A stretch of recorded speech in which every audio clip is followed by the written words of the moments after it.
জীবনটাকে সেই মানুষের সাথেই কাটানো উচিত যার মন সুন্দর, যার কথাবার্তা সুন্দর, যার ব্যবহার আচরণ সুন্দর। জীবনে কখনো হেরে গেলে হতাশ হবেন না, কারণ আল্লাহ তাআলা হয়তো আপনাকে আরও ভালো কিছু দেওয়ার জন্য পিছিয়ে রেখেছেন।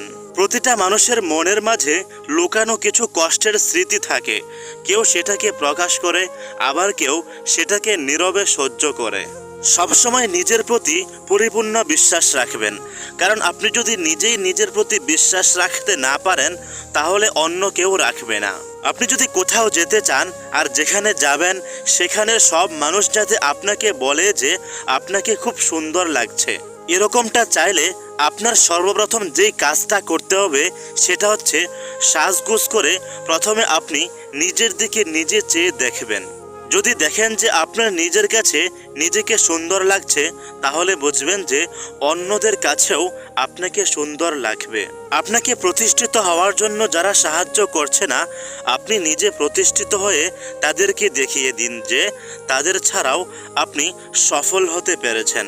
আপনি যাকে সবচেয়ে বেশি ভালোবাসেন সে আপনাকে সবচেয়ে বেশি কষ্ট দিতে পারে, এজন্য আগে থেকেই একটু সাবধানে থাকবেন। আপনি যদি মানুষের কাছে ভালো হতে চান তাহলে হন, কোনো সমস্যা নেই, কিন্তু সব মানুষের কাছে ভালো হতে যাবেন না, কারণ সব মানুষ আপনাকে ভালো পাবে না। আপনি যদি নিজের প্রতি নিজে বিশ্বাস রাখেন তাহলে আপনি এমন কিছু করতে পারবেন যারা আপনাকে অবহেলা করেছে তারা আপনাকে দেখে অবাক হয়ে যাবে। সবসময় মানুষকে সম্মান করবেন। আপনি মানুষকে সম্মান করার পর মানুষ যদি আপনাকে সম্মান না করে তারপরেও মানুষকে সম্মান করা বন্ধ করবেন না, কারণ ওই যে একটা কথা আছে না যে মানুষকে সম্মান করলে অবশ্যই সম্মান পাওয়া যায়।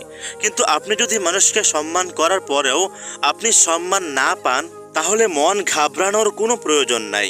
কারণ হচ্ছে মানুষ আপনাকে সম্মান ফিরিয়ে না দিলেও মানুষ আপনার কোনো ক্ষতি করবে না, বরং আড়ালে আড়ালে আপনাকে নিয়ে সবাই প্রশংসা করবে, সবাই বলবে যে ছেলেটা অনেক ভালো।